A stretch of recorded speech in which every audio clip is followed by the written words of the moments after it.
is a teaching on how Matthew uses the Old Testament to make an argument about the young Messiah, his birth, and the events of his early life. Matthew and Messiah. Matthew's use of the Old Testament to produce a messianic primer. This teaching is part of a larger video series that will cover the entire Gospel of Matthew, but our focus right now is on Matthew 1 and 2, and in what ways the Old Testament background, prophecies and statements and figures are utilized by Matthew to make an argument that the young Messiah's life from birth until early childhood was predicted and foreshadowed in the Old Testament. This is very appropriate for the Christmas season, but of course it's appropriate for any time of year. In Matthew 1 and 2, we have four sections of Matthew's nativity. First of all, there's the appearance of an angel to Joseph in Matthew 1:18 through 25. And having announced that Joseph was to take this young betrothed woman to be his wife, Matthew says, and all of this took place in order that it would be fulfilled, which is spoken by the prophet. And he cites from Isaiah a statement about a virgin conceiving. The second section in Matthew's nativity is in Matthew 2:1 to 12, and it's the famous scene when the Magi come first of all to Jerusalem inquiring as to where the Messiah would be born, and they are told that according to the prophet Micah, he would be born in Bethlehem. And then of course we have the visit of the Magi to Bethlehem. The third section in Matthew 2:13 through 18 is recording the awful events of the death of the young male children as a result of Herod's finding that he had been tricked by the Magi when they returned. So he ordered the slaughter of the innocents, as they are called. That is followed by the journey of the Holy Family to Egypt. Matthew is careful to say that the first one, the slaughter of the babies, was a fulfillment of the awful statement in Jeremiah 31:15 about Rachel weeping for her children. The visit to Egypt, Matthew grounds in a statement in Hosea 11. So we're going to be looking at those controversial quotations from the Old Testament as part of the early events of the life of Jesus. Finally, after Herod dies, in Matthew 2:19 through 23, the Holy Family removes from Egypt to Nazareth, and we have the additional problematic quotation that it might be fulfilled, which is spoken by the prophets. We'll be looking at that in more detail. If you'd like to have a further look at a more scholarly treatment of Matthew's nativity narrative, I do have an article in the Tyndale Bulletin back in 2007, which is called A Discourse Analysis of Matthew's Nativity Narrative. Now let's look at each of these sections, or as scholars call them, each of these pericopes, and see how they are structured in a very intentional way. First of all, there's always a temporal introduction. We translate it when or after. It's actually called a genitive absolute in Greek. And that begins each of these four sections. 120, which says, while he was considering these things, Matthew 2 verse 1, and when or after Jesus was born in Bethlehem. Then 2:13, another temporal introduction, when they had departed. And finally in 2:19, when Herod died. So each of them has a temporal introduction. Secondly, there is the word behold. Behold to Joseph, behold, regarding the Magi, behold, an angel appeared to Joseph and told him to go to Egypt. And behold, verse 19, that Joseph is told not to return to Bethlehem. So each of these has the Greek word idu, or behold, as part of the pericope. Then there is the appearance of something.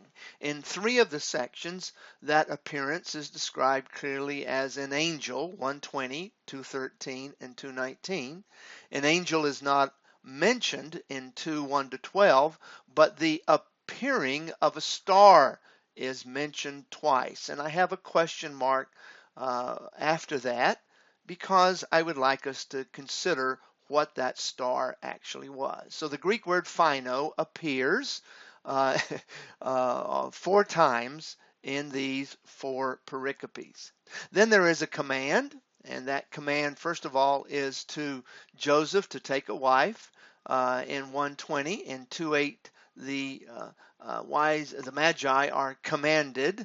And then 2:13, Joseph is commanded, and 2:20, Joseph is commanded again. In each of the 4 pericopes, there's instruction in a dream, kat anar. Joseph has a dream, the Magi have a dream, then Joseph has a dream in 2:13 and 2:19 in which he is directed to do something. The anchor in all 4 of these pericopes is that an Old Testament passage is fulfilled. As a matter of fact, a very technical expression is used, hena plerothe or tate plerothe, in order that it might be fulfilled, or then it was fulfilled. And the Old Testament passage is mentioned in each of them. We will be looking briefly at each of those Old Testament passages that are fulfilled in each of these events. Now let's look at the first one. In Matthew 1, 18 through 25, we have the instruction to Joseph about taking his betrothed wife, Miriam, or Mary as she is called, and then we have the fulfillment of the prophecy. A little bit context here. Notice in the previous verses, at the end of this genealogy, Jacob, the father of Joseph, is mentioned, and the pattern is broken because it does not say Jacob, the father of Joseph, and Joseph, the father of Jesus, but we have here very clearly a feminine reference back to Mary. It says Jacob, the father of Joseph, the husband of Mary, of whom was born Jesus, who is called Messiah. So Matthew is careful not to say that Joseph became the father of Jesus, but he says Joseph was the husband of Mary, and then a feminine expression is used here, of whom, referring back to Mary, Jesus was born, who is called the Messiah. Of course, many English translations have Christos for Messiah, but we suggest that we should translate that Messiah. Secondly, notice that this is part of a larger context of an amazing genealogy. Matthew 1:1 begins the book of the genealogy of Jesus the Messiah, son of David, son of Abraham. And then we have the descendants from Abraham all the way down to Jesus. Matthew carefully constructs this genealogy in 3 sections of 14 names each, from Abraham down to David, David down to the exile, and the exile down to Jesus. So 14, 14, 14. We don't know what to make of it, but the Hebrew name David, has a numerical equivalent of 14 as well, and some have thought that perhaps that is why this construction of 14, 14, 14 is involved. Now, it's important for us to notice here that when Joseph is addressed, he's called son of David, and that points us back to Matthew 1:1, the genealogy of Jesus the Messiah, son of David, son of Abraham. It's very important for Matthew to establish that Jesus is a descendant of Abraham and David. Now, just a comment in passing. Luke's genealogy is different. Uh, it also ends with Jesus, or I should say it begins with it, because instead of going from the early references to people in Genesis down to Jesus, Luke constructs his genealogy by going from Jesus backward to the book of Genesis. And Luke's genealogy includes the predecessors of Abraham all the way back to Adam. So it looks like the purpose of Luke's genealogy is to show that Jesus is in the family of Adam, the family of mankind. Then through Abraham down through David. Luke's genealogy departs from David and Solomon to David and Nathan, and shows the genealogy from David down to Jesus through David's son Nathan. Whereas in Matthew's genealogy, it's David's son Solomon. Now, these are problematic issues, but I can only say in passing that probably Luke has the actual physical genealogy of Jesus, and Matthew has the royal genealogy of Jesus.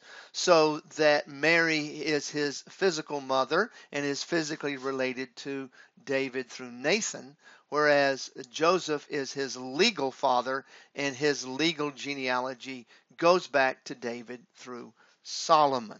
So those are just some general comments about how the pericope Matthew 1:18 through 25 fits in with the larger context of Matthew 1. Now let's look more specifically at the controversial, you might say, statement, because when Matthew grounds Jesus in the Old Testament, he not only shows that he goes back to Abraham through David, but he says after the announcement to Joseph that what is conceived in her is not by you, but by the Holy Spirit. She will bear a son, and you shall call his name Jesus, for he shall save his people from their sins. The Hebrew name of Jesus, Yeshua, is related to Joshua, and the Hebrew word means salvation. So that's a very clever play on words, because Jesus means Savior or salvation, and he will save his people from their sins. Now then, Matthew is careful to say all this took place to fulfill what was spoken by the prophet. And here he says, behold, a virgin shall conceive and bear a son, and they shall call his name Emmanuel. Here, Matthew grounds this event in an Old Testament text, Isaiah 7:14. Now, this word has a bit of a controversy, and we can't settle all of that controversy in this teaching, but let me just give you what it is. The Hebrew word in Isaiah 7:14 that is translated in our English versions as Hebrew is Alma in the Hebrew text. But in the Matthew, it is the Greek Parthenos. Now, just a little bit of this controversy. Some would say that Matthew is wrongly interpreting the Old Testament, that this does not mean this Alma does not mean virgin, it means young woman.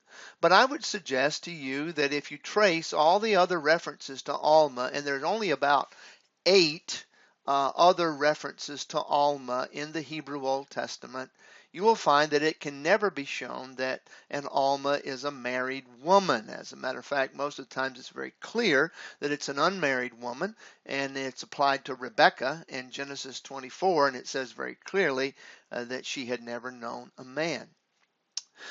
So when Matthew chooses the Greek word Parthenos to express or translate the meaning of Mary's virginal condition, he uses the same Greek word that is used in the Septuagint. Now, let me just say a word about that. The Septuagint was a pre-Christian Jewish translation of the Hebrew Scriptures about 250 years before Christ. And when those Jewish scholars came to Alma in the Hebrew Bible and they translated it by the clear Greek word parthenos, which means virgin. As a matter of fact, if you've ever been to um, Athens, you will know that on top of the Acropolis is the Parthenon, which is dedicated to the Athena, the virgin goddess.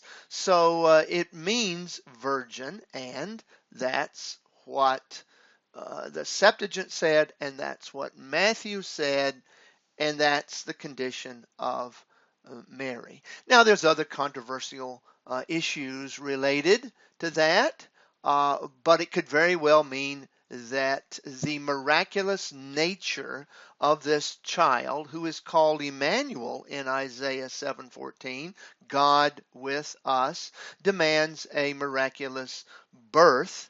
And so Isaiah is speaking about in the future a woman who is virginal, who will have a child. It will be a sign. It's a miracle. God will be with them in human form. So we believe that Matthew is not taking this verse out of context and wrongly interpreting it and applying it to Miriam, but it's a fair and just and accurate translation.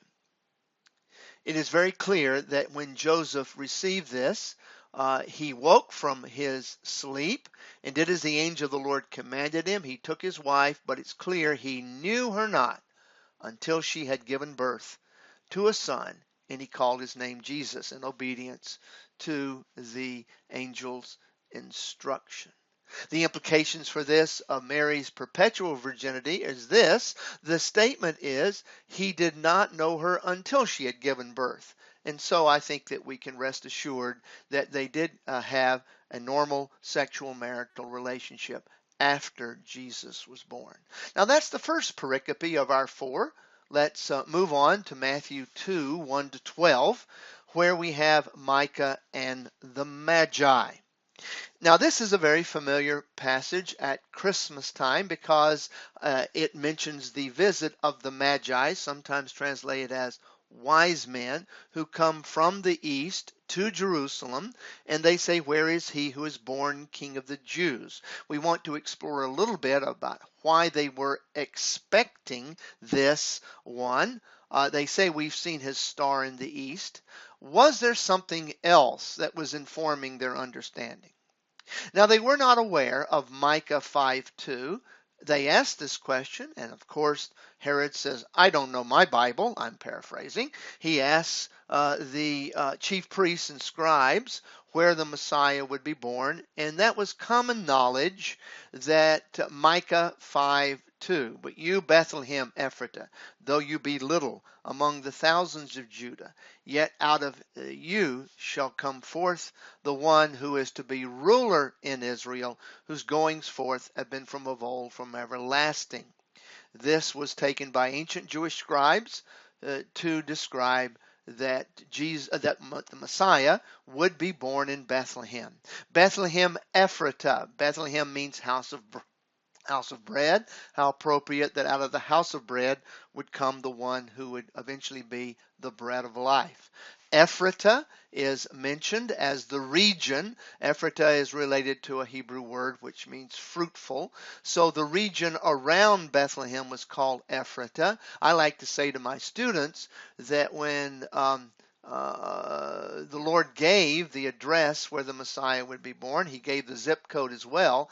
And they usually wonder what that means. Well, it means that there were actually two Bethlehems in the Old Testament, and there are actually two Bethlehems that survive as Arab towns even until today. Beit Lachem in in Judea, in the area of Ephrata, and Beit Lachem up in Galilee. Joshua 19 mentions another Bethlehem. So people wouldn't get it confused. It's not Bethlehem in Galilee. It's Bethlehem Ephrata, the one in Judah, a very small town. This is the same town that Samuel went to anoint young David as the future king. Well, 200 years after David, Bethlehem did not lose its importance because from that town, which of course came the ancestor of David, Ruth and Boaz, and their child that was born was an ancestor of David, and the genealogy at the end of Ruth 4 brings it down to David. Well, David became a ruler, but 200 years after David, we still have this promise that a ruler will come out of Bethlehem, but this ruler will not have his actual beginning in Bethlehem. His goings forth have been from of old, from everlasting. So now that's what informs the Magi to go down to Bethlehem. But let's explore this a little bit further. Some of this is speculation, but I offer it for your consideration. Were the wise men, the Magi, aware of biblical texts, even though they weren't aware of Micah 5:2? Let me suggest this. Numbers 24:17 is a statement by Balaam, who came from the same region where the Magi came from. Balaam was quite well known in the Middle East. Not only did Numbers 22-24 describe him as well known and a powerful man, a fortune teller, but his reputation came down in later years outside of the Jewish people. Inscriptions have been found that show that Balaam was well known in the ancient world. Now, if Balaam was from the same region, is it possible that this statement in Numbers 24:17 that says, "A star shall rise out of Jacob and a scepter out of Israel," taken to be a messianic prophecy, could have been known by the Magi, and they were not surprised when they saw a star? Now, again, I can't prove this, but since Balaam, you might say, was one of them from the ancient world and one who predicted the future and spoke about a star, perhaps the Magi had treasured that prophecy and knew about it, even though they were not aware of the Hebrew Scriptures. Something else. Again, speculation, but for your consideration. Daniel 9:24 says that after 483 years, Messiah would come and be cut off. Josephus says that there was a feeling in the Middle East that there would come a ruler about the time of Jesus' birth. Now, in putting this together, is it possible that the Magi were aware of Daniel's prophecy, which, if understood correctly, would mean that this Messiah would come to maturity in the third decade of the first century, so he would need to be born about the time that they saw the star. It's interesting if you look in the Septuagint of Daniel 2, when Daniel was placed over the wise men of Babylon, the Greek word is magi, or magoi. So Daniel, you might say, was one of the magi. He was head over the magi. And it could be that later magi were aware of Daniel's earlier statement that the Jewish Messiah would be born about this time. Well, fascinating, isn't it? Let's look at another, a little bit more controversial suggestion that I want to make about Matthew 2. Was the Star of Bethlehem a physical, astronomical manifestation, or should we think about something else? Down through the years, from Johannes Kepler on, scientists have suggested that perhaps this was a comet. A recent book has actually suggested this. Some have thought it might be a supernova, a very, very bright star, or the conjunction of planets. All of these have been suggested as the star which the Magi saw. Let me make another suggestion, however, and it's based on the problematic results when we see the Star of Bethlehem as one of these astronomical manifestations. What do I mean by that? Well, the star appeared and disappeared. That's not normal for a comet or a supernova or a conjunction of planets. It moved west, then, strangely, it moved south until it came over the house where Jesus was. Notice the difference in Matthew's account. This is not a manger, and neither is it a baby. Matthew uses the word for child in the house. Now, how could this movement be consistent with the above explanations? That is, if it's a comet or a supernova or a conjunction of planets. Particularly this issue of finally standing over the house. What are we to see? That a comet or a conjunction of planets shines its light down on the house? How could that be? As a matter of fact, if that took place, people all over Judea and Bethlehem and Jerusalem, including Herod, would have seen this light coming down if it was a physical light. How can this movement be consistent with the above explanations? I don't think it can, and I want to suggest something else. Was the star an angel? I suggest that the star, rather being an astronomical manifestation, was actually a bright angel guiding the Magi to the house where Jesus was. This is supported by other angelic appearances. Recall what I said earlier about an angel appearing in each of the three other sections of Matthew's nativity narrative. An angel appeared to Joseph in the first, the third, and the fourth sections. We do not have an angel by name appearing, but we do have that interesting word appear. In 2:7 and 2:9, it says the star appeared. It's appearing at the time that it appeared.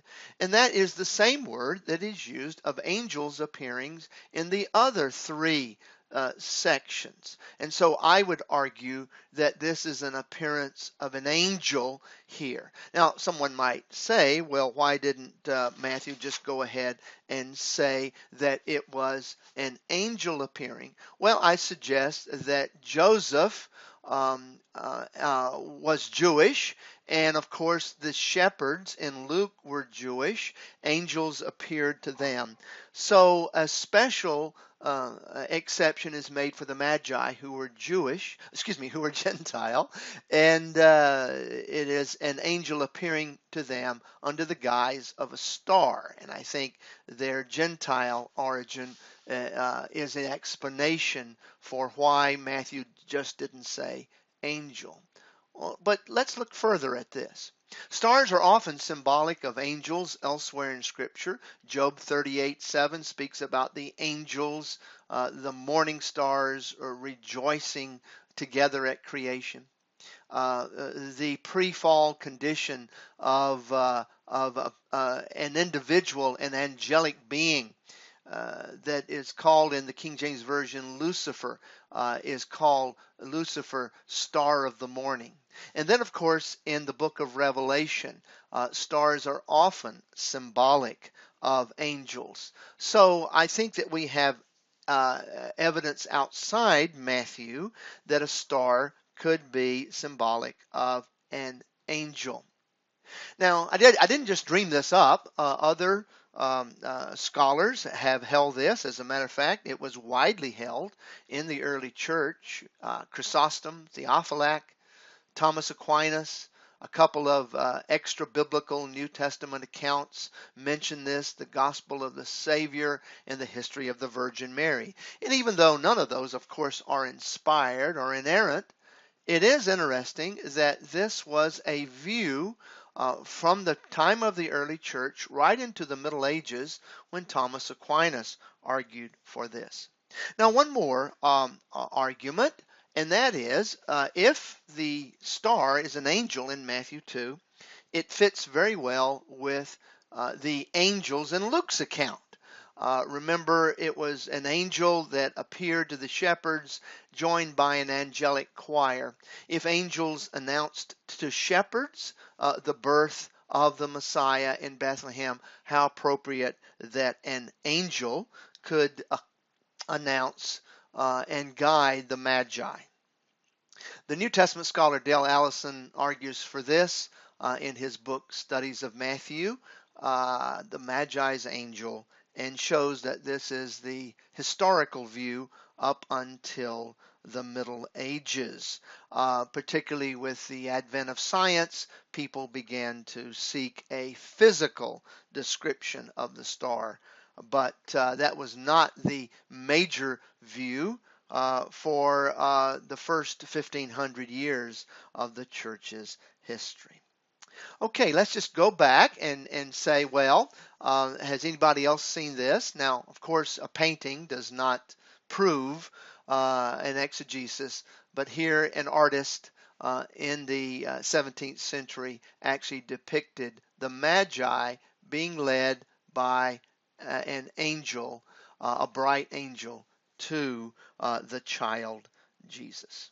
Again, I remind you of the repeated pattern in each section and how there's an appearance of an angel in each of these, and so I suggest in 2:7 to 9.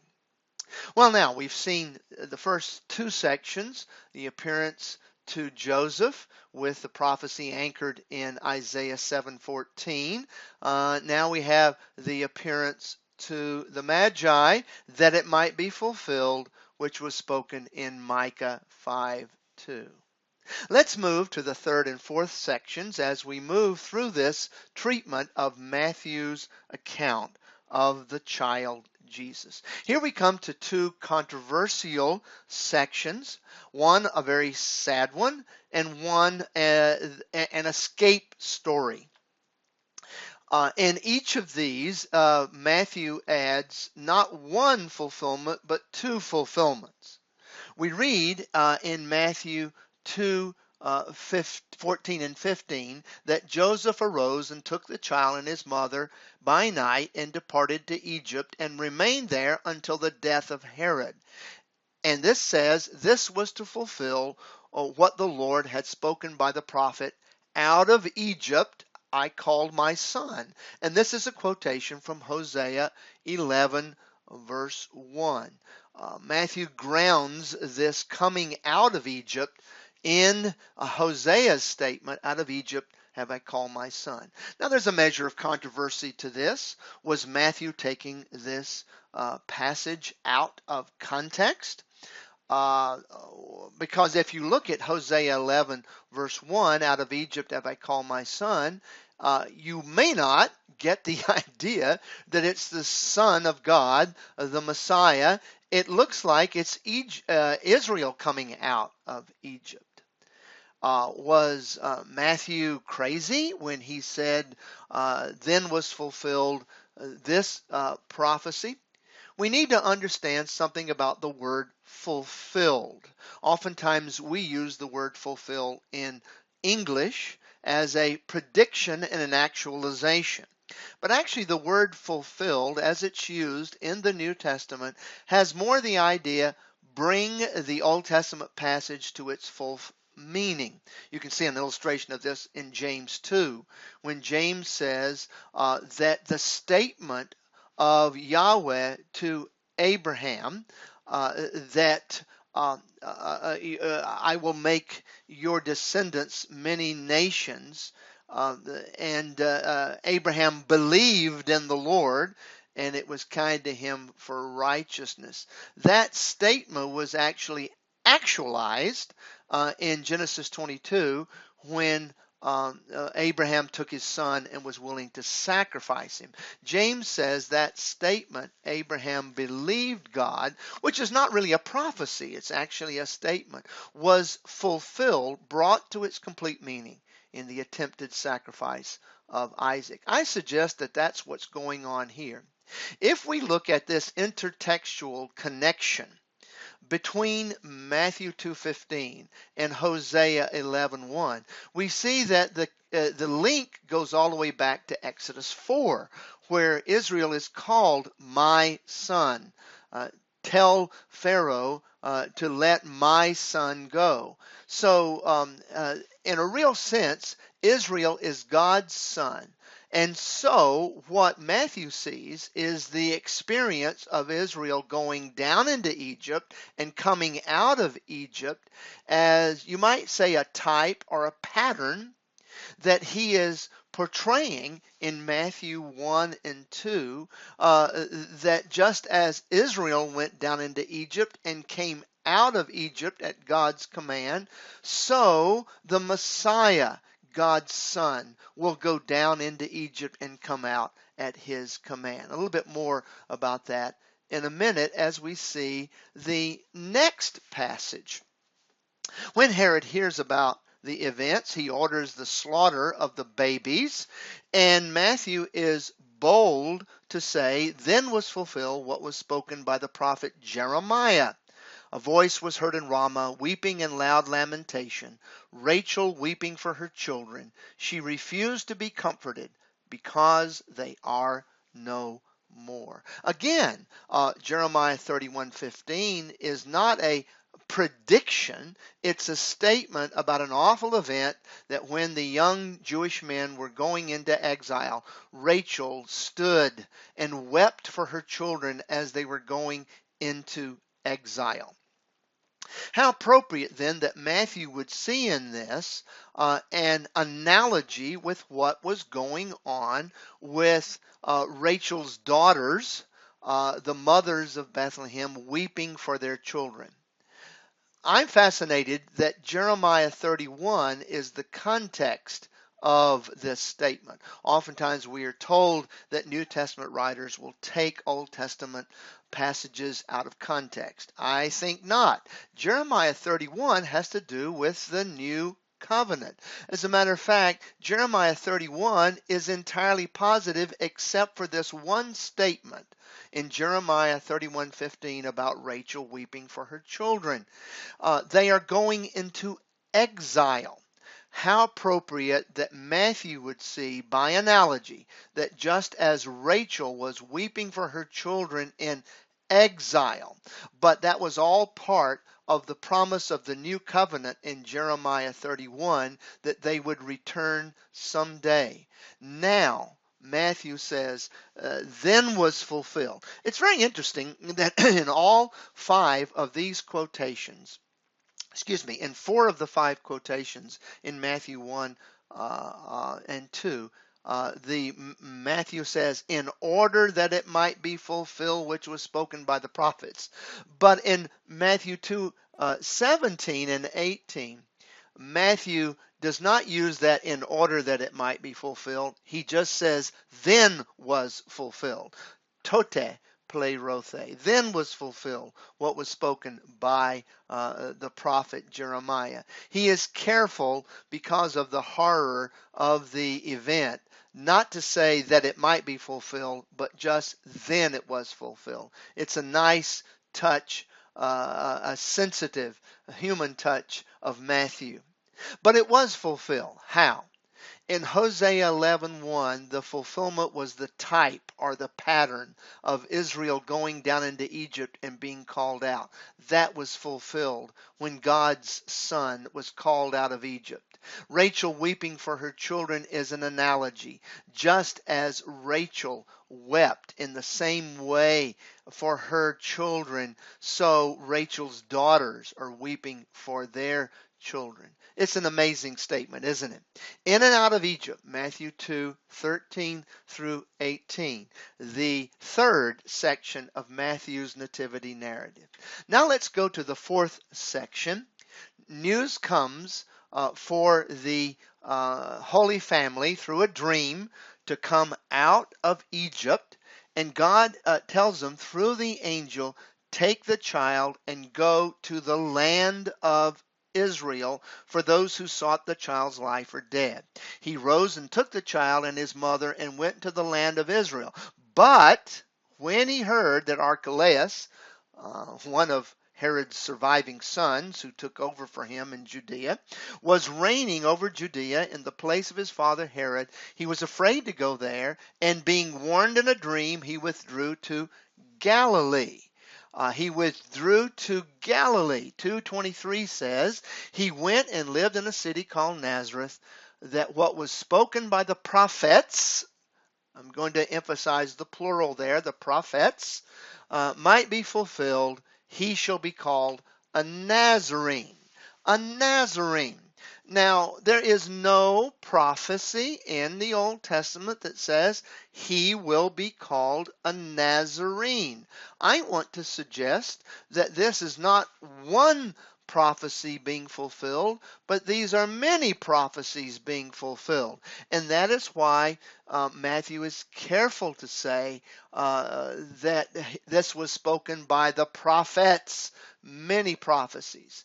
This could very well be one of two ways. There were many prophecies that spoke about the humble nature of the future Messiah, the humble role. Could it be like Isaiah 53, like a root out of a dry ground, that the Messiah would have a humble, lowly role like little Nazareth? That's a possibility. I want to suggest something else, however. It says he shall be called a Nazarene. And even though that statement, he will be called a Nazarene, is not in the Old Testament, there is a reference to that word that is the basis of the word Nazareth. In Hebrew, it's Natsarat, and that is based on the Hebrew word netzer, which means branch. And in Isaiah 11:1, we see that a branch will come out of the root of David that is cut off. The stump of Jesse, the father of David, is cut off, but out of that stump will come a branch. And there's more than one reference to the branch as a messianic title in the Old Testament. Jeremiah 23:5, Zechariah 6:12 speak about the Messiah as the branch. I suggest that those prophecies from Isaiah, from Jeremiah, and from Zechariah have to do with the netzer, the branch. So when he comes and lives in Netzarat, branch town, it is a reminder that it was fulfilled that he will be called Nazareth. Let me suggest this. His name is Branch, and he comes from a town called Branchtown. So he's Branch Man from Branchtown, in the fulfillment of the many prophecies of the Old Testament about the branch. We don't have time to check out in detail, but John 1:43 to 51 is this remarkable passage about Philip. And when his messenger tells him that we found the Messiah, he was Jesus of Nazareth. And when Nathanael heard he was from Nazareth, he wasn't impressed. Can any good thing come out of Nazareth? And he was told, well, come and check him out. And when he came and checked Jesus out, he saw that this one from Branchtown, this lowly small town, out of him came one who knew all about him, who knew what he was studying, knew what he was thinking, knew that he was thinking about Jacob. And he says, you are an Israelite indeed, Nathanael. You are an Israelite indeed, harking back to Jacob, who was called Israel. And then we see that Jesus tells Nathanael, henceforth you shall see me coming on the clouds of heaven. You shall see me coming on the clouds by way of a staircase, by way of a ladder coming down. Again, a reference to Genesis chapter 28.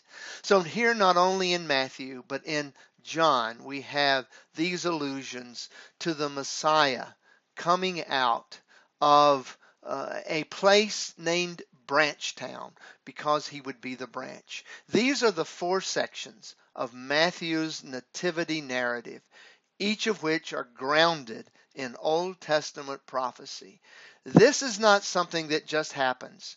Matthew says the young life of the Messiah was programmed in accordance with Old Testament prophecies, and a correct understanding of them and attending to their context shows that Matthew was not taking these out of context, but he was understanding the intended authorial meaning of them. Thank God for the birth and young life of the Messiah.